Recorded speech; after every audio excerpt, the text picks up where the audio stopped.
Hello there. This is Paul Glumaz, and today is the 17th of October. We are a little bit more than 2 weeks away from the general election in the U.S., and this is being brought to you by General Welfare Presents. Okay, over the period of time, I have been hearing people say, you know, why doesn't Trump do this? Why doesn't Trump fire Pompeo? Why is Trump attacking China? Why? You know, it's just a lot of people are saying different things as if they themselves were somehow quarterbacking the president, or they were kind of putting themselves in the position of the president, saying, well, why doesn't he do this and why doesn't he do that? Why doesn't he go after Wall Street? You know. Well, he's starting to go after Wall Street in his latest speeches as he comes close to the elections. And why doesn't he appoint people that are actually agree with him? Why is he appointing all these other people that are, you know, his enemies to cabinet positions? Why isn't Bill Barr and Durham? Why aren't they indicting people? It's clear that people committed crimes. Well, why hasn't the documentation been released? Why hasn't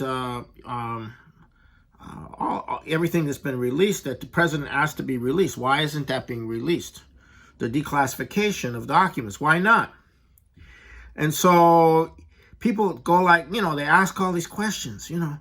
And I'm not saying the questions are wrong, but there's a problem with a lot of these questions, is that that's not what's really going on. This is not that kind of thing. This is a revolution that's taking place, a profound revolution in which, as it proceeds, the entire establishment, the entire set of policies that have been governing this country, especially since the death of FDR, Franklin Delano Roosevelt, are going to get replaced, are going to be changed. And you're only in the beginning of a profound revolution that may or may not succeed, that may or may not go all the way through, but you're in the middle of it, and it's a different world. It's not the world that you think you've been living in. It's an entirely different world, and it's changing by the day.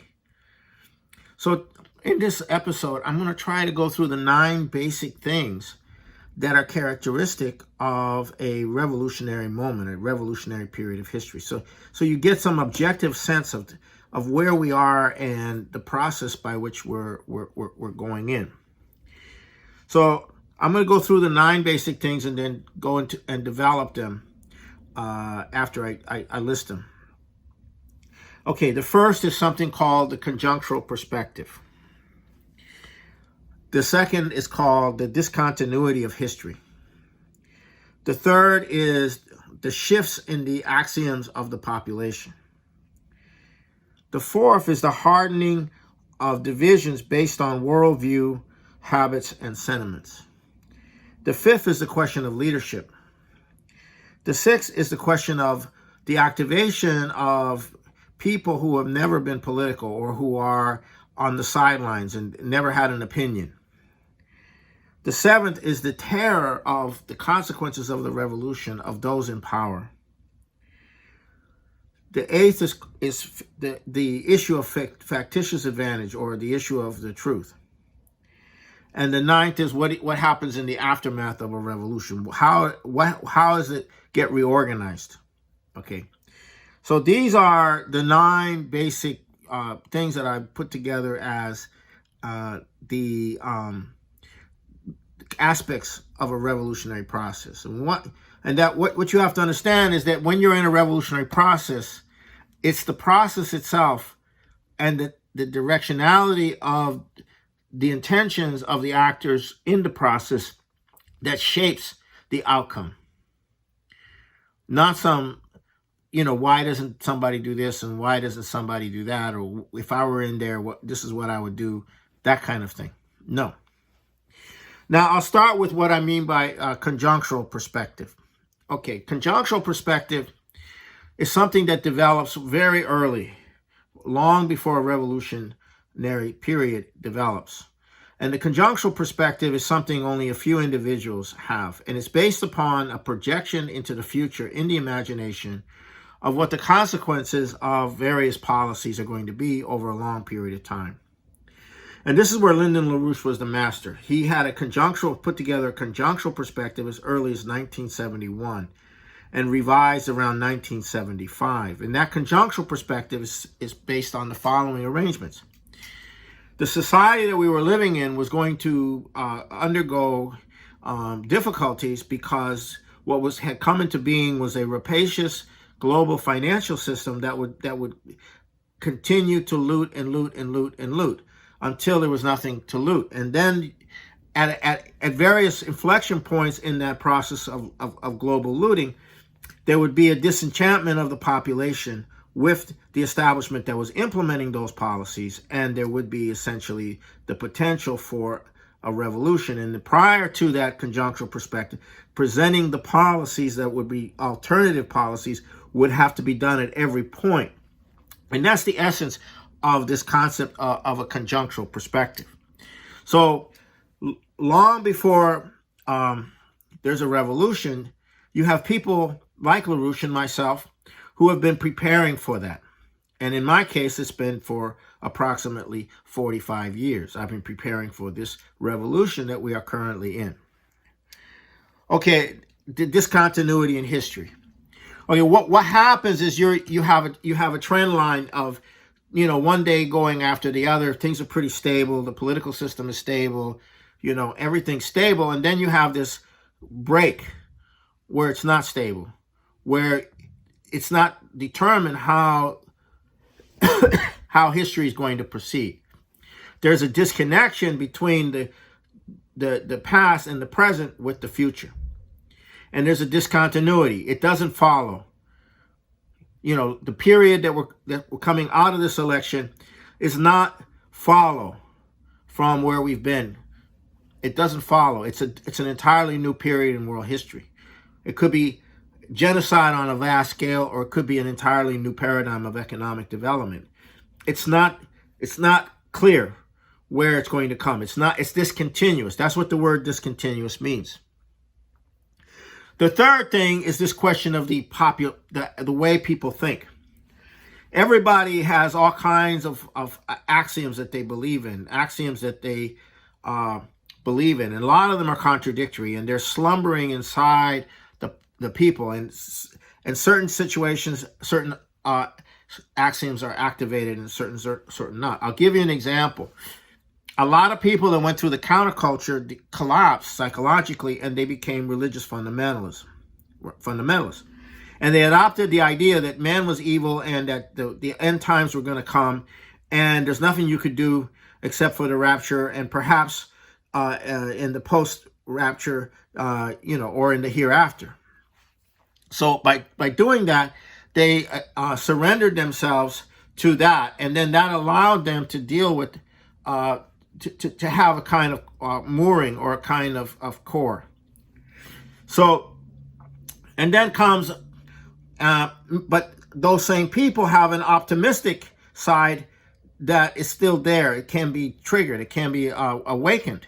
So along comes Trump with this optimism about reviving America and so forth. And those slumbering axioms, which are contrary to the religious fundamentalist axioms that they have, are activated. And then you have this contradiction. And the way often some of these evangelicals will resolve the contradiction, they'll say that God sent Donald Trump, which would make sense to them. But that's a step up in optimism from where they were. So that's the kind of way these slumbering axioms work. And then the other way is that Trump is the worst. If you have the axioms of America's evil, it's worse than Nazi Germany, it's raped the world, it killed the Indians, it had slavery and all of that, then Trump is a manifestation of that. And so your axiomatic base will shift towards a greater violence, a greater hatred, a greater whatever. So that's another kind of axiomatic shift that can go on in this continuous conjunctural crisis. Okay. So then in this whole process, you have the hardening of worldviews based on a hardening of positions. If you have a certain worldview, that tends to get hardened. If you have a worldview about the world potential for development, then that worldview emerges. If you have a worldview about green human beings are killing the planet, that worldview will be hardened. And then also you'll have habits, the habits of people who've lived a decent life and everything's threatened. So you'll tend to have a position that's hardened based on that, and also on sentimentality.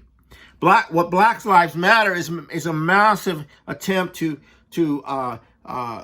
induce people into a sentimental state of mind about racism, about Trump being a racist, and so forth. Sentimental meaning that you take an incident like George Floyd and you take other incidences and you build around that a certain sentiment. And that sentiment is the fundamental sentiment that you're trying to use to govern. Whereas a different kind of sentiment of making America great again, of reviving science, reviving industry, and so forth and so on, jobs, that's a different kind of sentiment. And it's not sentimental in that way. It's more profound. It has to do with reviving the spirit of what America was in its best. So that's a different kind of sentiment. So these are the things that harden the divide between the people in this revolutionary process. And as one group becomes more, as Trump's demonstrations grow, and as we come close to the election, so does the negativity within the other set of axioms, other set of layers also grows. So it works in that way. That's how revolutionary processes work. Then the fifth one is very important. It's a question of leadership. What Trump is doing as a leader is he is presenting an optimistic future as best as he can, despite the COVID situation, despite the all-out assault on him and everything else like that. And the other leadership is not a particular personality, but it's the personalities of the media. Collectively, these personalities of the media and the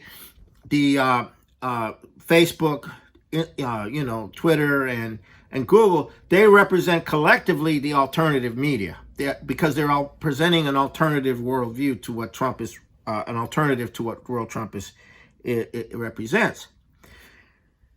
And the sixth thing is what triggers the average person who is completely apolitical, who never really cares and never really thought it was a matter of importance, to step in and become part of a process.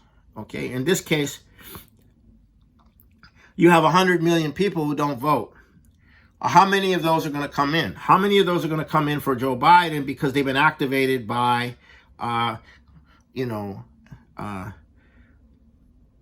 Ocasio-Cortez? How many of them are going to come in because they've been activated by Donald Trump?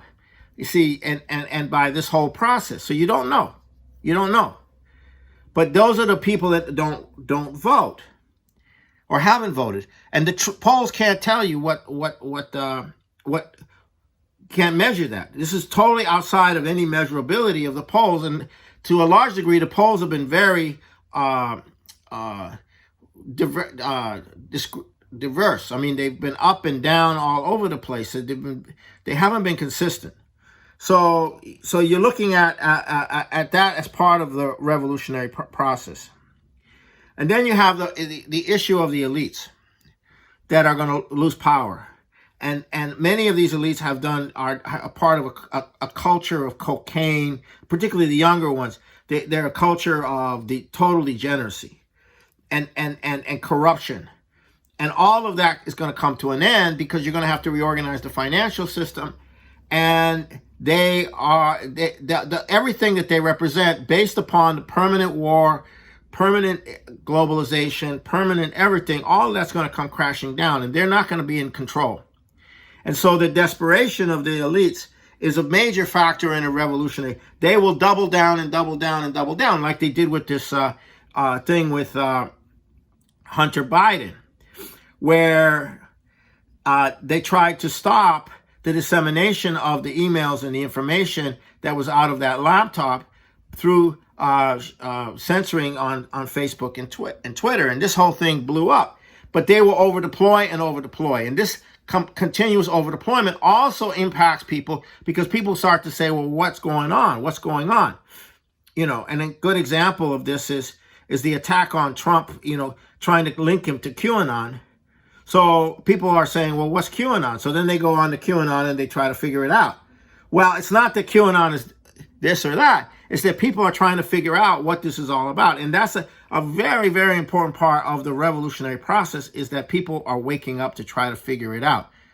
It doesn't necessarily mean they support Trump. It just means that there is this process going on of waking up. Then there's the issue of factitious advantage, which is very important. A factitious advantage means you have the advantage of being truthful. And then as lies and lies and lies are perpetrated to increasingly discredit the truth, it reaches a certain point where all the lies everything becomes a lie. At that point, the truth wins. Okay, so the truth has the potential of winning, or at least awakening in people. So it's not so much that the truth wins, it's that people wake up and their minds are activated to the point where they start to look at things from the standpoint of how does it really work.